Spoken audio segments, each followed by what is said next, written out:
Malor soi fo manuia, malor langi mamaile. Ala fai mai fo i whanunga le nei tai a faule.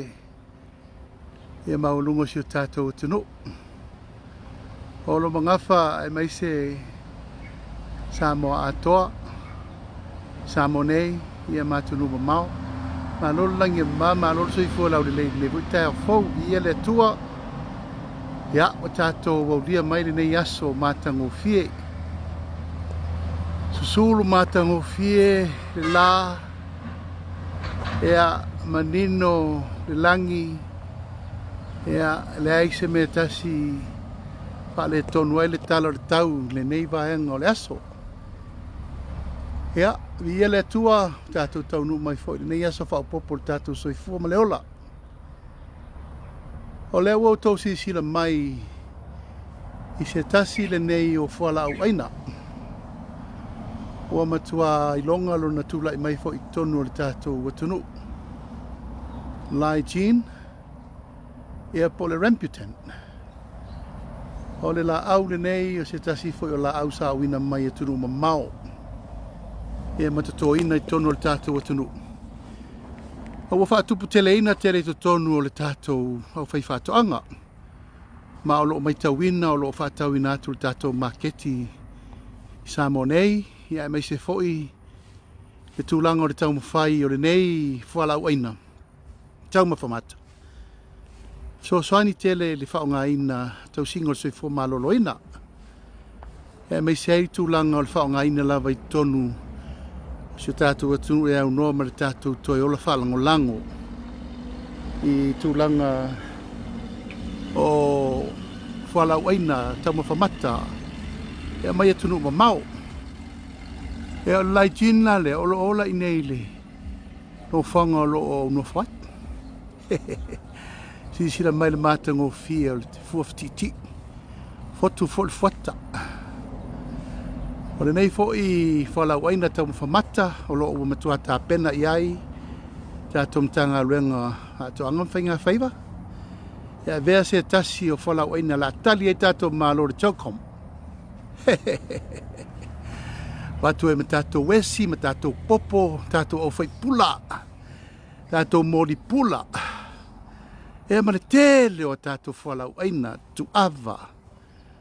Ia, male anoa noai, mori saina, tātou tolo, vi o niu.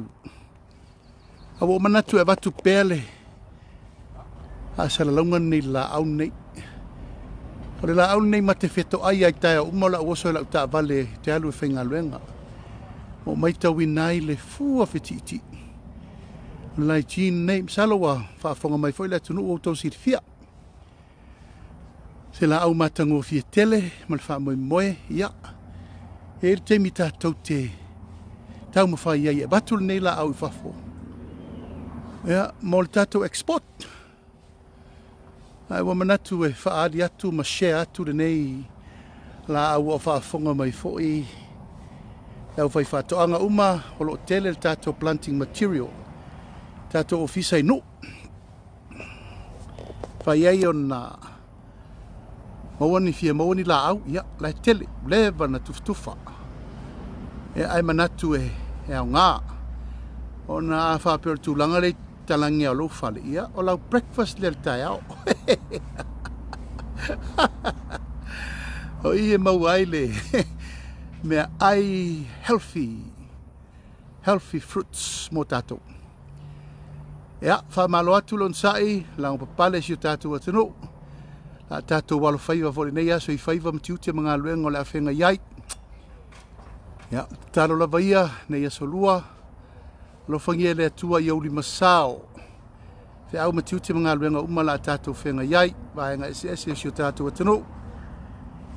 E le ngata i le au whainga luenga tutofi le tua, ma le lato mtawha i oi te talo. Ea ai whapena fo i le tūlanga o si o tātou atano wawao. Pune mamalu ali imwhai pule, no mawhio anga mai tu malo.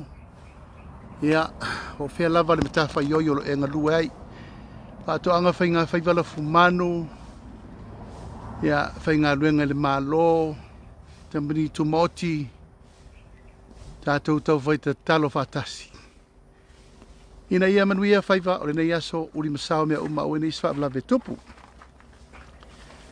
Ea o le so o lea ua ta pena foi nisi o sauninga whapitoa. Ua ta pena i le nei aso mawai alo ia tuai. I se tasi foi o tamali i o le tunu. Ua leva na tautua ia Samoa e ala i upwhai o malo. Ia o le so Samoa ia o le a whai el toi sauninga. A le fionga ia honorable tu sunga le tau aso wharaweau. Ia ma le uta pena a wai tuai lon sauninga muli muli i whangali. E vea nia mano taua ia la tuel wha mai senga i whatua mana no whahalo. E mai se le mai o le tu malo o no se tasi fo ile nei o tamali i. Ia ua levala na tautua mo Samoa ala i upwhai o malo. Sa minista le tele o tausanga. O se toa manu fo i tūlanga o whātoanga. O ia o le plestene. Plestene alo ia o le au whai uma i Samoa. O se tamali i walavala na tautua i le tunu. Ela i ona whai valo filima i le tautua ina i mtanga luenga SS. Ai tonu fo mtanga luenga o whātoanga mwhainga whaiva. Tonu mtanga luenga o sisio manga, fo lesi. Sai tonu fo i o le tūlanga o ngā luenga te tele al tātou malo. Ia o manatua le nei tae aua tā pena mo le tūlanga wha maise le tua. Malu le tu malo vai maunga numela momua. Ia mai whanua tanu se i pa ia ele he vai lua ai le tua oi ma le whale vai maunga lua. Wha maise atuai pa ia malu maulungo le tātou i tu malo. Ia o le so tā pena yo atu e whaida whaalolo muri al tātou whainga malo. Ono le soifua auna o le fionga ia honorable tu sunga le tau aso wharaweau. Ia mai ai le so ia nauso le vaa o le lua. Ma tau te atu i savai i momori alo ia le tātou msini aisa al tātou mtanga luenga mo le tu wasau. Matia i tu au. Mai singano numela momua, mai singano numela lua. La wha matu i nātu ai le tātou tanga luenga whainga whaiva. I le tātou whono wha vai. O mai singano numela momua. Fionga te whono ia niwa wa eti malana komiti. La tau te vaia mai le name sini aisa e service mai a tātou whawhangota a le tu asau ma le tu salenga. Ia share mai fo i nei le tu tanga i whamaunga numero tolu. Lua maritasi maranga ngae. Ia o wha moe le nā pe a mai ale sauninga i le so.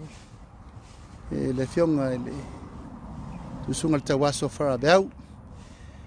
O na so i lea hataiao. Ia o le whalauloina o tātou mai le ipua. O le a wai matu fo i le moteli sa la fight. Mata mai lava i le whasale le anga. Ia ngā ngae, maranga ngaifo. Ia vai singano. Sa alenga mpalau di msatu paitea. Tātou whatasi uma. I le no whanga tūtotonu. A le tātou mtanga luenga i sare longa. Ia wale tufutufa inatu o tātou polkalame nei. Ia mwhalau loa i fo i. Tūlanga o le awala o le awha tino inai. Le tu inatu. Tato mai le pua mo le paia mal mamalu tato moteli sa la fai. Pe no tau sirfia ya nei por kalame o fa solo pea. Fu fanga tato fainga malo.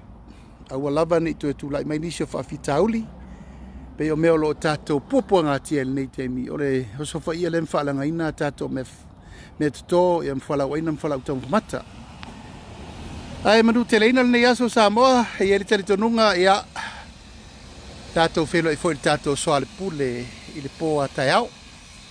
Tā mai a fwoi tūlanga o savai into e te liu mai lea mo le whono al kapeneta. Taiao i la woli, ia o le whono talo le malo fwoi taiao le hiafi. So ai loa fwoi le mene ma le tātou pol kalame masani i le soa le pule. Al nei tūla, ia, alofa atu. Manuia, whaiva, matiuti o la awhenga i nei aso. Talo i le atua i auni masao me uma. E lava le mtawha yoyo le enga lue ai. pui tātou uma I le alofa ma le anga le lei o le atua. Ma le taritonunga ia manuia whaiva matiute o le awhenga iei. Ai mole nei teimi, manuia le atua I whaiva matiute mga luenga I Samonei. Mai se fo I le tāpua I mamao, ia ma le mamalu o Samoa, ia olo o pawhale le malu I tawhai fio le lalolangi.